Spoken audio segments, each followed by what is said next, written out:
Searching for a cheap copyright attorney? It's the Medicare for the Lazy Man podcast. A podcast that loves Italian beef sandwiches from Wrigleyville South in Austin, Texas. Offending lazy people everywhere, it's Medicare expert Doug Jones.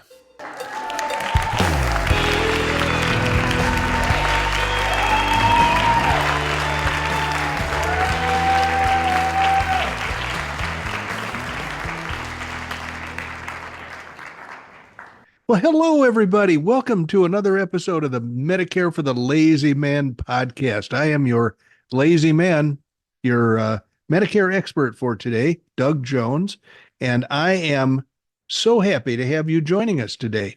It is a beautiful, sunny day in warm Arizona, but I'm not there. I'm almost 2,000 miles away in less than beautiful, less than sunny, wet Illinois. And aside from the rain that we've been having over the last couple of days and the predicted rain for the next couple of days, I am wondering when the massive invasion of cicadas is going to come out.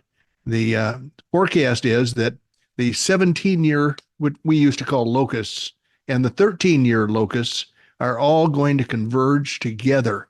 And what they do is they hatch in the ground where they fell either 13 or 17 years ago, and they fly up to a tree or the nearest object, which in my unfortunate case is going to be my house, and then they shed their skin, and they expect billions of these things. And so, as happened when I was a child, billions of dead locust skins are going to be scattered all over everywhere. They're ugly and disgusting, and it's just sickening.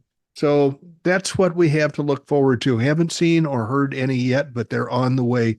The last time these two batches converged, the 17-year and the 13-year, was in the presidency of Thomas Jefferson. Now, I'm not even sure he saw the locust or the cicada invasion, because I don't know if in Virginia, where he hung his hat, there was the same type of invasion that they're predicting here. But this is northern Illinois, and we're going to get swamped by these damn bugs, and they're ugly. They're like grasshoppers, only uglier, if you can figure that out. And when they leave their skins behind, they are really ugly. And at least that was my assessment when I was about 7 years old when I first saw these things. We didn't have them in Oklahoma.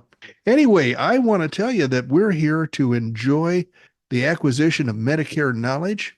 We're here to give you some confidence and some information that you're probably going to want to have when you get ready to enroll in Medicare. We have a way of doing that should be fairly painless and very thorough. And that is to encourage you to purchase my book, Medicare for the Lazy Man 2024. It is chock full of all the Medicare knowledge that you're going to want. And it is also an entree to your relationship with me, should you decide to use me as your insurance agent for the purchase of your Medicare coverages.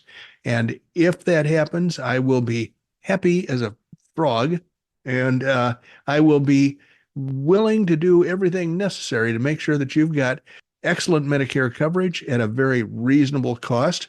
So once again, I suggest that you go to Amazon.com or BarnesandNoble.com and purchase your copy of Medicare for the Lazy Man 2024. At Amazon, you're going to find 4 versions of that book.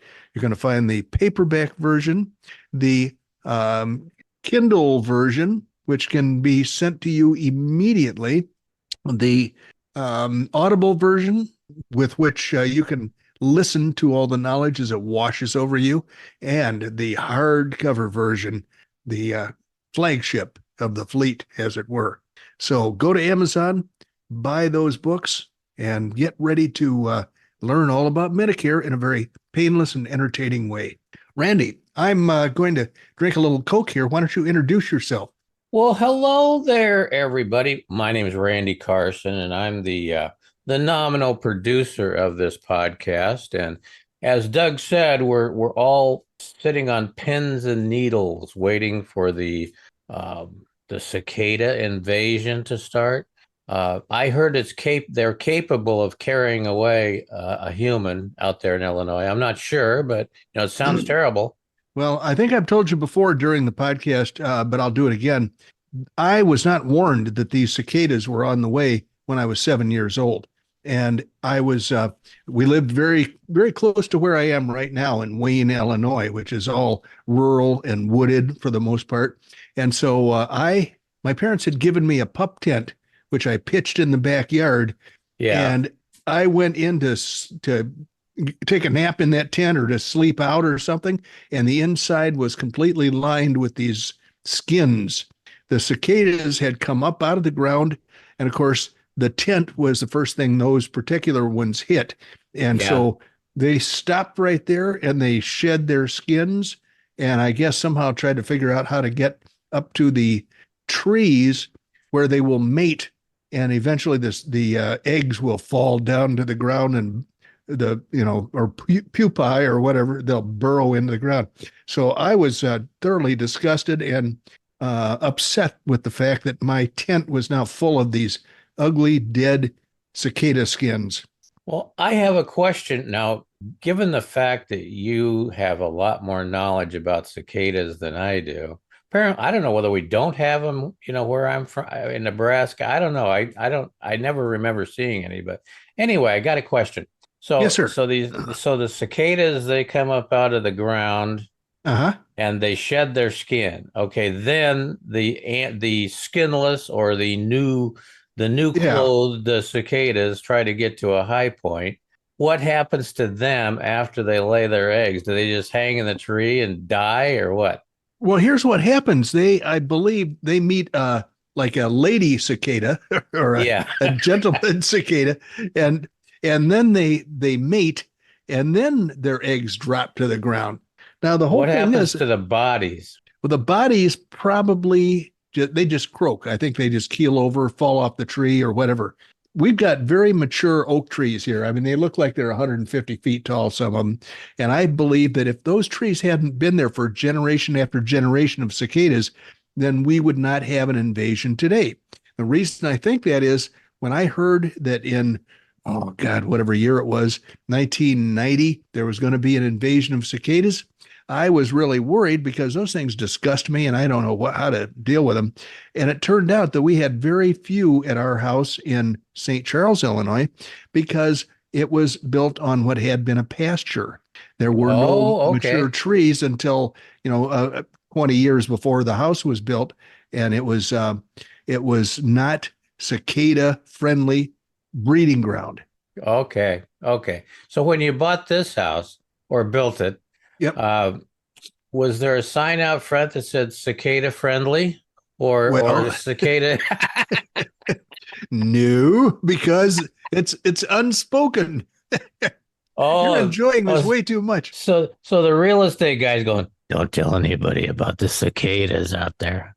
Well, the real estate guy didn't know that I was traumatized when I was a little kid, so he didn't really care. Now, he's also the contractor for all the improvements we've made here, so he doesn't really care about the cicadas so much as he enjoys the revenue he gets from all the work he's done, not just the sales commission from the real estate transaction, but also the continuing revenue from all of the things that had to be repaired and replaced in this house. So I assume that your new house is cicada secure. It is cicada proof. However, it's got cicada written all over it. Yeah, cicadas welcome. So on the outside now, I don't expect any of them to make it inside because they're kind of fat, like grasshoppers. I mean, you had hordes of grasshoppers in Nebraska, didn't you? Yeah. Oh, yeah, definitely. Well, these remind one of grasshoppers. So are they big enough they can be knocking on the door when they're ready? They're big enough that they and their buddies can get together and threaten you and say, hey, give me your dough. Oh, my God. I can see these thug cicadas out front of your house going, hey, buddy. Yeah. Come out with some food here. And then they go away for either 17 or 13 years and practice their techniques until, they're ready to come out again. You know what that reminds me of? What's that? A Medicare Advantage zombie. Oh boy, those guys have nothing on the cicadas. They're they are of the same breed, but unfortunately, the cicadas were here long ago, and they are well versed at what they do. A lot of the Medicare Advantage zombies are really inept at what they do. Yes. So, Yes, I totally agree. Well, I'm glad we had our biology lesson today, but so what time of the year, when is due date when the late cicadas hit? late May or early June. Generally speaking, it's going to be after a rain, and we're getting some rain now. So I'm very concerned that in another week or so, it's going to be cicada city around here. I can hear it now. No, no, no, no, no, no. Nope. Actually, the sound is kind of pleasing. It's a high whine. It's kind of like a cricket crossed with a baritone. And Oh, cool. So it's a low voice cricket. Yes. Now, once they start going, do they chirp forever, or does something cause them to start? Are they any sensitive to anything other than I want to get in the tree? Well, I've talked about the 17-year batch and the 13-year batch. In reality, every year there are a few that come out and they're not supposed to. So we hear the noise all summer long, but it's just going to be louder and more potent when the big batches are out. So the cicadas that show up offline, when they're not supposed to be, do they show up on a short bus? They show up on a short bus and they're looking for girlfriends. They're looking for some action, and there's very little action to be had. No action to be had. Oh my gosh! They've got some kind of a genetic flaw that tells them to come out at the wrong time. Well, so they spend their short little lives looking around to, make a new friend. And that friendship is not to be had. Oh man, what would you have? That's terrible. You live in the ground for what, 13 years or 14 years or some offline. Sure. You go, oh man, I can't wait to get up above and there's no girls. Oh my God. You wake up, you dig way up through the ground, you fly up to the tree, you shed your skin, you look around, and you're the only one. So you're making noise because you're a noisy little cicada, and there's nobody responding to you. Yeah, and you know what they're saying? Where is everybody? Hey. Yeah, it's pretty sad. If I felt sorry for them at all, I would go out and reassure them that maybe if they go back to sleep for a while, they'll wake up and find more of their little buddies. Oh, that's terrible. That's one of those, like you say, it's a genetic flaw and then they can't tell time. That's bottom line. Well, nobody gave them watches, so they have to do it on whatever natural rhythm is available to them. And there are just a few in every bunch that are outliers, I guess. Stupid. Yeah, that too. Oh boy. Okay, well, I'm glad we got through that, because it's interesting, and I know that it's not fun, but I've never experienced. I mean, I've had where there's 8 million grasshoppers after me, but that's a little different.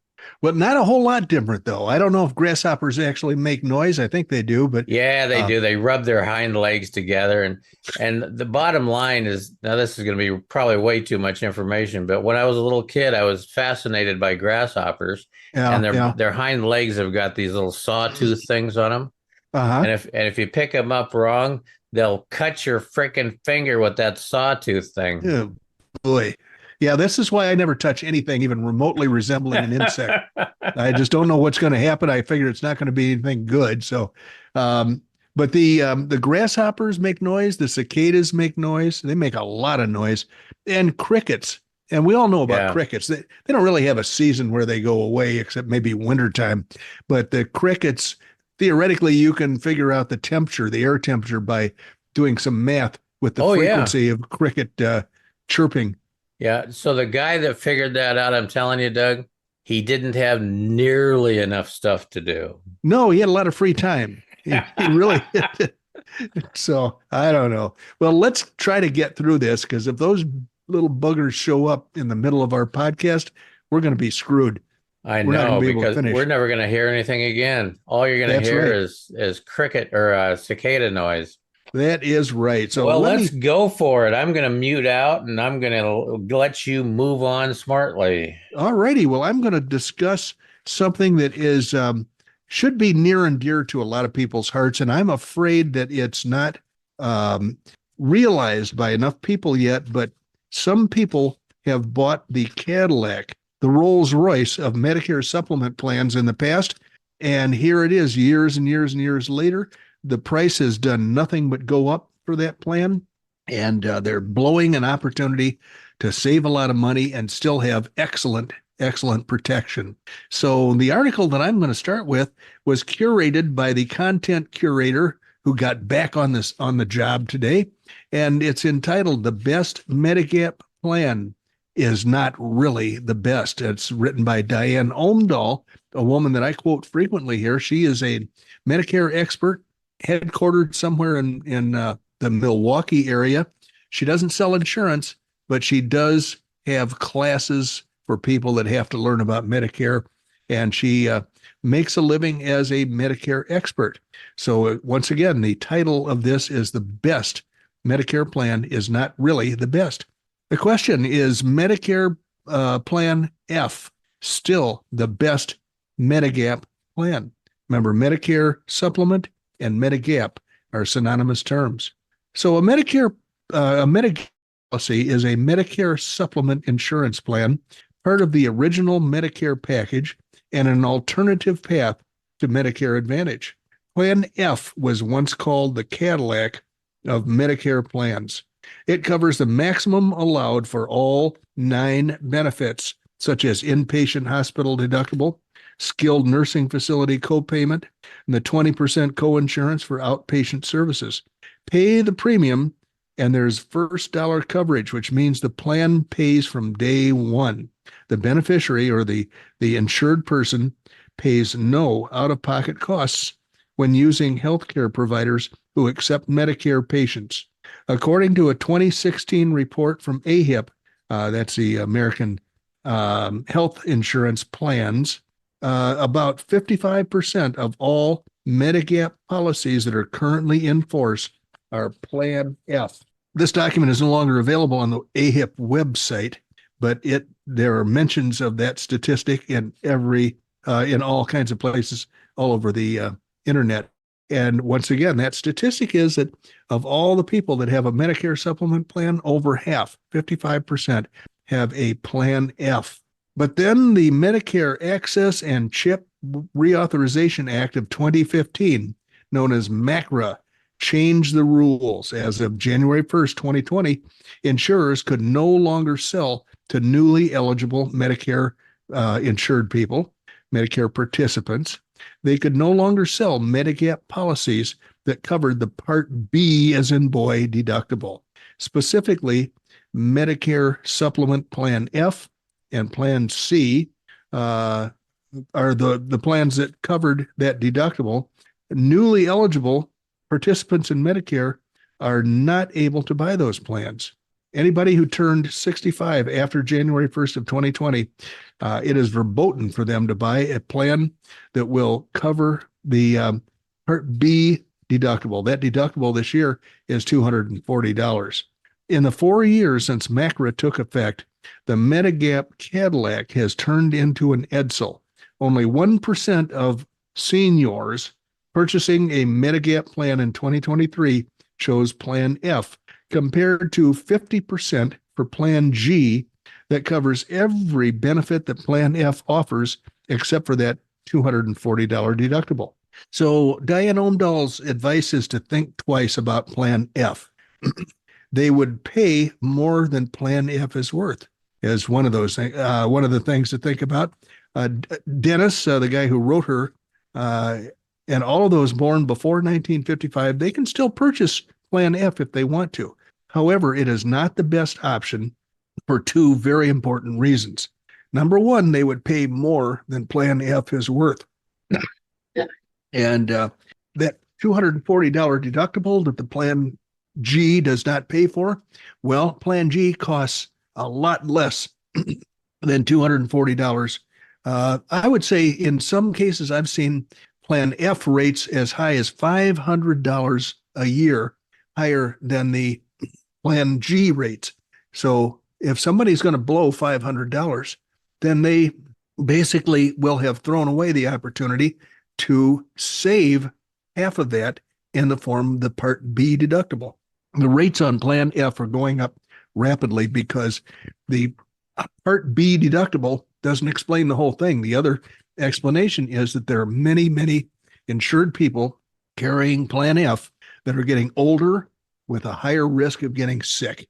So it's the whole problem is that body count is starting to dwindle away. So every Plan F that Diane Omdahl has seen charges much more than the $240 differential in benefits. It's the only difference between Plan F and Plan G is that Plan G does not pay the $240 Part B deductible, but Plan F does pay it. But if you've got to pay, say, $500 more to get a Plan F to pay that $240 charge, well, that makes absolutely no sense. Why not keep the $500 in your pocket? And if you have a medical bill, the first $240 is on you. You've got $500 extra in your pocket. You can just pull that out and pay the $240, put the rest of it back in your pocket, and you're money ahead every year. For example, in Los Angeles, the annual premium for Plan F starts around $2,580 compared to $1,840 for Plan G. That's a difference of $740. In Charlotte, North Carolina, Plan F costs $360 more. Paying $360 to $740 more to cover a $240 benefit is neither cost-effective nor wise. And the second problem is there are no young beneficiaries enrolling in Plan F. Today's seniors who choose the original Medicare path at age 65 will most likely opt for Plan G. But in Plan F, the youngest non-disabled beneficiaries will soon be over age 70. The Plan F risk pool is aging and shrinking, and that likely means higher premiums in the future. The lesson there is that if you're healthy enough to pass medical underwriting, or if you're fortunate enough to live in a state that has a birthday rule, then I can help you get out of that Plan F while you still have an opportunity, and you can change to a Plan G or to the plan that I recommend, the High Deductible Plan G, the plan that's so inexpensive but yet so powerful that the bang for your buck that you get is just very impressive, very, very impressive. So that is Diane Omdahl's warning about Plan F. It's not going to get any better. It's going to get more and more expensive. And this brings me to an unfortunate situation that I dealt with recently. I had a friend, went through high school, junior high school, and saw each other infrequently after that during college. And he wound up in California with his wife, who was also in my high school class. And I did not see them for years and years. And then during one of our high school class reunions, it became apparent that he and his wife moved from California to Arizona. And they actually moved to Tucson. And so what I did was we were planning to drive through Tucson on our way someplace. And I called and I said, hey, let's get together for lunch and reacquaint ourselves. So we did that. And it was Tom and I and the two wives, and everything looked hunky-dory. His wife was having some medical problems, and my wife was doing okay, and I was doing okay. Tom to be doing okay. And that was about 3 or 4 years ago. And then what happened just 2 weeks ago was Tom's wife texted me in the middle of the night and told me that Tom was on his deathbed because he had what did he have? He had Parkinson's disease, but he responded so well to the medication, there was never any indication that he was ailing. And he never volunteered to me that he was ailing. But I guess in the throes of the last few days of Parkinson's, he had fallen on several occasions and broken many of his bones, which they didn't know until they x-rayed him, got him to a hospital emergency room.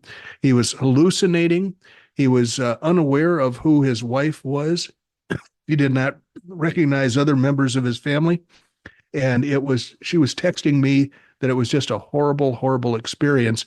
He wasn't going to last more than a week, according to the medical professionals, the hospice people. And by golly, he dropped dead, or he expired 24 hours later. So this all came on me very suddenly. And she said she was planning to relocate to one of their daughter's homes in Illinois after his death. So I said, well, you're going to need a new drug plan, so let me help you with your Medicare changes. Well, it turns out that she was given misinformation by somebody else, and she said, I have to switch my Medicare insurance to Illinois. And that tells me that she's got a Medicare Advantage plan, because when you move out of the Medicare Advantage plan service area, you will then be unable to use your new plan in your new location. So you've got to get a replacement. Well, I said, please send me photographs of all of your ID cards. And she did that. And what happened? Well, she did not have a Medicare Advantage plan. She had a Plan F, like we've been talking about here, Medicare Supplement plan, hugely expensive. And so I said, here's what we're going to do. We're going to get you a new drug plan that in Illinois, since you don't take any drugs, is going to cost you $0. We're going to get you a high deductible Plan G that's going to cost you, I think, in the neighborhood of $50 a month. And then we're going to replace your Plan F with that high deductible Plan G. Your expenditure will be very, very small by comparison to what it has been, and you will be able to enjoy the benefits of a much less expensive health insurance plan that will still protect you in an excellent, very stringent manner. So she said, okay, but let me check with another agent or two first. Well, wait a minute now. I've known this woman for 50 years. We're not the closest of friends by any stretch of the imagination, but that told me that she really didn't believe that my advice was worthwhile. And so this morning, she told me, okay, I got my Medicare coverage changed to Illinois. And I said, I told you before that that's not necessary. Your Medicare supplement works everywhere in the United States, and it is not necessary to change the location. When you change location, all you're going to do is just tell them, here's my new billing address. And she just doesn't believe me.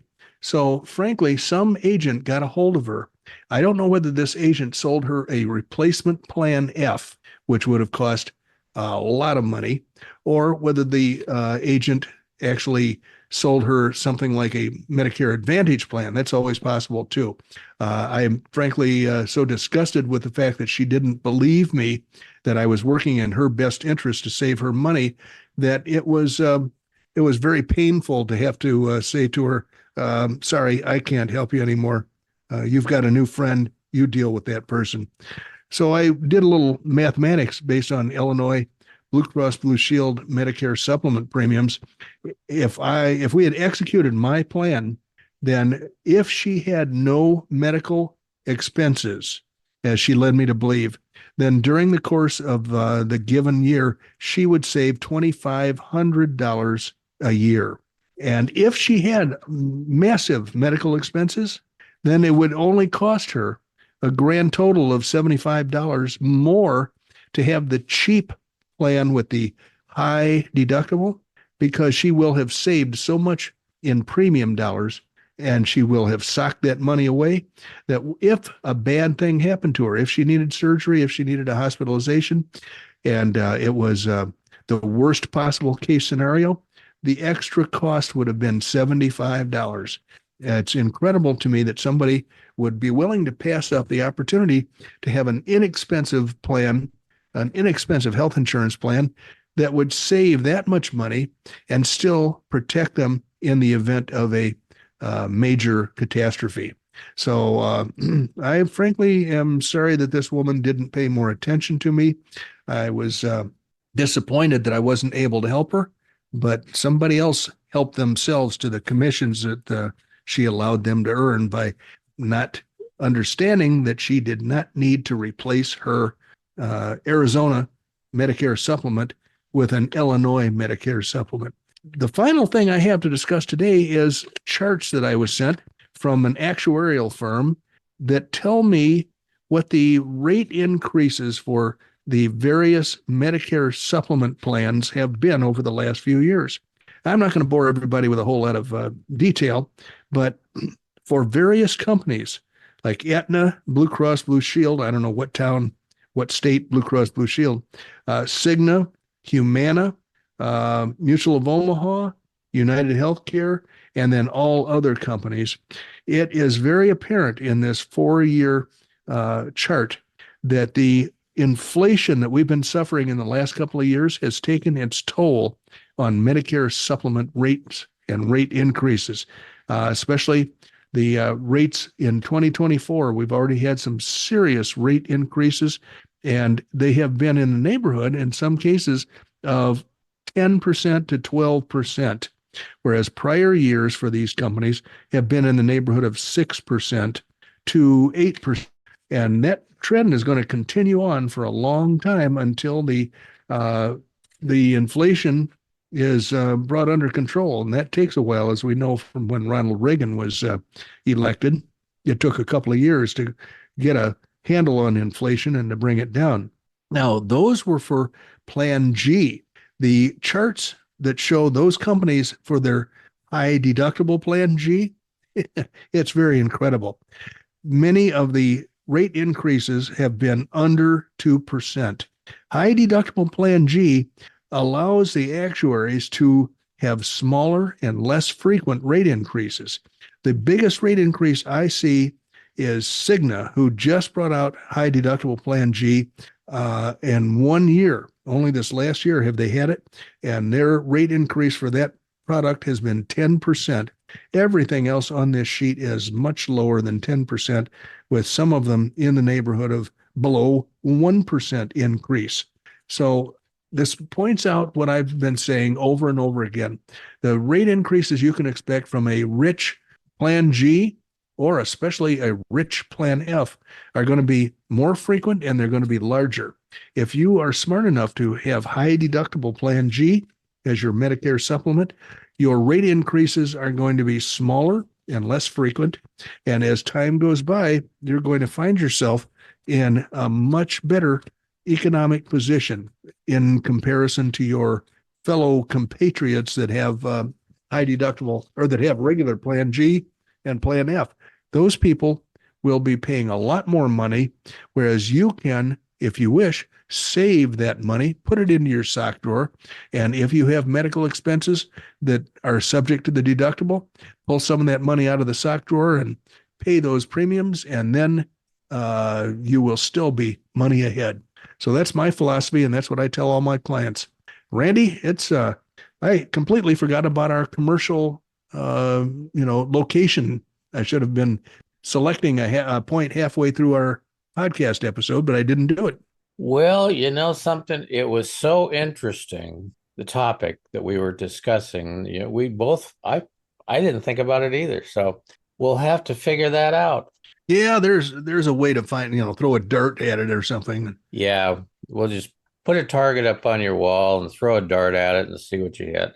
There you go. Anyway, long story short is we do need to land the plane. We have spent our 75 cents, and I think it's a little bit higher than that, because you're out in the Midwest now. I think it's like 79 cents. Well, Pugsley is not exactly running a charitable organization here. The state of Illinois insists on their pound of flesh. Absolutely. So having said that, there's a few things I always like to take care of before we sign off. I'm bringing the plane in on 33 right today. I think that's probably the closest one to the new Jones homestead out there. And ultimately, grab your pen. Doug loves to hear from you, and you can reach out to him at this email address, dbj@mlmmailbag.com. Don't forget, he is licensed nationwide to help you with your Medicare supplement planning. Check us out at the website, medicareforthelazyman.com. In your wanderings through the internet, if you can find a place to drop a couple reviews, we would certainly appreciate that. And last but certainly not least, thank you. Thank you for joining us today on Medicare for the Lazy Man podcast. We had you right where we want you with us, and that's exactly what you should be doing on a week by, well, I think, no, actually it's 3 times a week, right? Yes, that's right. They need to check in with us. They better be disciplined.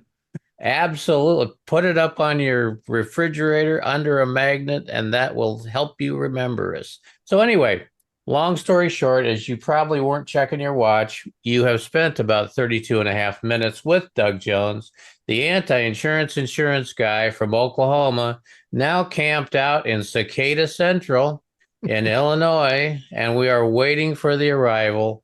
However, we hope it doesn't hit. But having said all that, he is camped in at about 700 feet in his fortress of solitude. So I don't need to worry about oxygen content. But I'm going to turn it back over to Doug to sign off for the day. Well, thank you, Randy. And thank you, ladies and gentlemen, for joining us today.